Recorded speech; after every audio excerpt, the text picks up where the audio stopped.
What is Yuji's domain expansion? Now, obviously, with the release of the current chapter of Jujutsu Kaisen, a lot of fans, including myself, have a lot of questions. I'm assuming our lead villain, Roman Sukuna, has plenty of questions himself as well. Now, as a lot of you know, Yuji has been going absolutely crazy in the Shinjuku showdown, and he's being pushed to his limits each and every single chapter that he trades blows with Sukuna. And as he should, this is their final battle. This is their final interaction they're ever going to have with each other. I would expect no less. And honestly, a lot of people are suffering from weekly fatigue. Understandable, and I get it, and I understand that with the breaks that Gege has to take because of his health, it kills a lot of the momentum. But I genuinely do think that Shinjuku is one of JJK's best arcs. Is it under Shibuya or Shibuya adjacent? I'll put it in there. I'll put it in there. I'm just saying.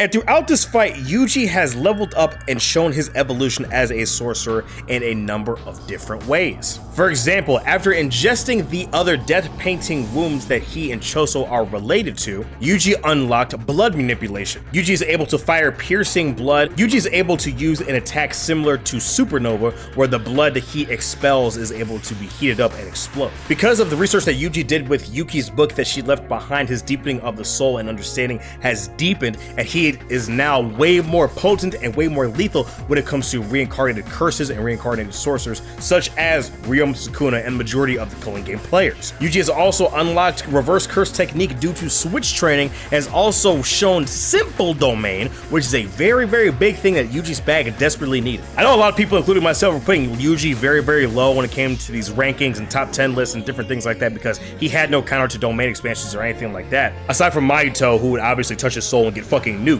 But besides that, someone like a Naoya or a Dagon would prove to be a very viable threat to Yuji because he has no domain counters at that current point. But now is a very, very different story. Yuji also unlocked a variation of Cleave. His variation of Cleave is more or less the same thing, but it can also be used on someone's soul directly. Now, as far as Sukuna, I do not believe that his Cleave can be used on someone's soul directly. For all intents and purposes, I don't think he's ever tried. But typically when Sukuna is using Cleave on somebody, he's just aiming to kill them outright and not try to save their soul or anything like that. With Yuji, it's different. With Yuji, it is different. He is very explicitly trying to separate Megumi and Sukuna's souls together at the binding. So this brings us to chapter 264 of Jujutsu Kaisen, where after Yuji attempted to follow Sukuna through the Jacob's ladder, this shit was this I'm gonna be honest with you, I really don't know. I'm not gonna say I don't know why Gege brought this up for Hana to do nothing again. I feel like Gege doesn't know what he wants Hana to do besides be another Yuta buff. I mean, Inumaki was already a Yuta buff anyway, and that's kind of the extent of his character, but like Hana definitely feels like one. Like, I get it, I understand that both Yuji and Todo were in range of it, and she didn't want to absolutely just obliterate them as well, but it's just, ugh. But after climbing through Jacob's ladder, being heavily burned, and still attempting to trade blows with Sukuna, I was literally on some straight WWE shit, just like straight picking this thing up by his ankles and just going absolutely bonkers with the choreography, fam, and consistently trying to keep up the pressure that Sukuna would not gain his reverse curse technique and ultimately failing. Yuji attempts to offset Sukuna's footing with some cleaves on the ground to get his hands on his chest, but unfortunately it is not effective. But then we see at the end of the chapter, after Sukuna lands a heavy punch on Yuji and Yuji stands recovering, Sukuna widens his eyes, blinks, and he sees that he is in some sort of train station, and he asks Yuji, what the hell is this? For Yuji to then walk over calmly and say, come on Sukuna, let's go. Now, I personally have a theory, but before that, now, this obviously has rocked the fandom, and I mean, for obvious reasons, what the fuck? What the fuck? I and many others have been waiting on Yuji to get a domain expansion for years at this point. And for me to see this different hand sign that differentiates his domain from Sukuna's, and then seeing Sukuna just absolutely in pure shock, it's so fucking gratifying, man. Woo! Now, my personal theory as to what Yuji's domain could possibly be is I think that we just haven't seen Yuji's domain yet. I think we will see it in the next chapter. To me, what this feels like is we both know that Yuji and Sukuna have this strange ability where they can talk to people through their souls. For example, when Kashima was talking to Sukuna, he directly talked to him there right before he killed him. Again, when Yuji was talking to Choso, right before Choso was actually burnt to a crisp, he was talking to Choso, thanking him for doing everything he could, yada, yada, yada. I think that's what we're seeing here. I don't think this is Yuji's domain. I don't think this domain has any coordinates or anything like this. I think that Yuji is talking directly to Sukuna's soul. I think Yuji just fucking killed him. What I think, this is not another Takaba theory before a lot of y'all get in my ass. What I think is that Yuji made some sort of binding vow or some sort of condition within his domain that if Sukuna were to reach a certain level of curse energy or were to gain his reverse curse technique back, both he and Sukuna would just outright die. Boom.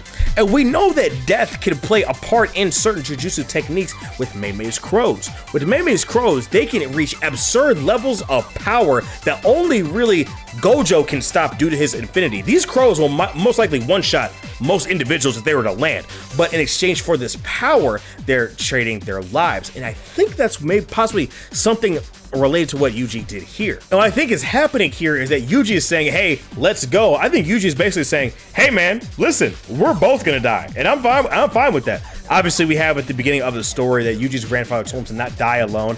And Yuji having like some sort of morbid smile saying, I'm not gonna die alone, I'm taking you with me. I do think it would be semi-poetic. And there's also a theory that Yuji's domain could have possibly put Sukuna back into his body once again becoming Sukuna's vessel, and then obviously going back to the idea that Yuji's gonna have them both killed at the same time. But I don't know, I do find it weird that Sukuna is back in his Yuji-kuna form rather than his Meguna or his Heian era form. This might lend some credence, but this is very, very odd. I absolutely love what Gege did with the parallel to chapter 236 with Gojo with the moment, right? Because everybody hated that moment, everybody hated how quick that was, and then Gege did it again. Dude, Gege's a troll, man. He knows exactly what people were thinking, man. Like, you go from people having the visceral reaction to, oh my god, Gojo died, whoa, what? He was just one, to then, oh boom, Gojo's dead that quick. Doing the same exact thing with Sukuna and seeing people's reaction to, oh my god, Yuji's going to, it's so funny. I know Gege is laughing his ass off right now, man. But this is my personal theory that I want to go over. I think that Yuji made some sort of binding vow or something along the lines where if Sukuna were to gain a certain level of energy or were to gain his reverse curse technique back, that he would launch his domain and instantly kill them both. Maybe not kill them both, but basically just expunge both, just like take both of their souls out or put both their souls back into one body, maybe, because obviously they're still trying to save Megumi at the end of the day. It's why Maki didn't straight up just cut Sukuna's head off, she stabbed him in the heart. So I don't know, let me know what you guys think. Do you guys think that this theory holds any weight? Do you guys think I'm tripping? Do you guys think I'm bugging? I'm very curious to see what you guys think. But yeah, it's me, boy Daffy, guys. Thank you guys so much for joining me on this video. Please make sure you leave a like, subscribe, and let me know your theories down in the description below. And I will see you boys in the next episode. What the fuck? Y'all have a good one, man.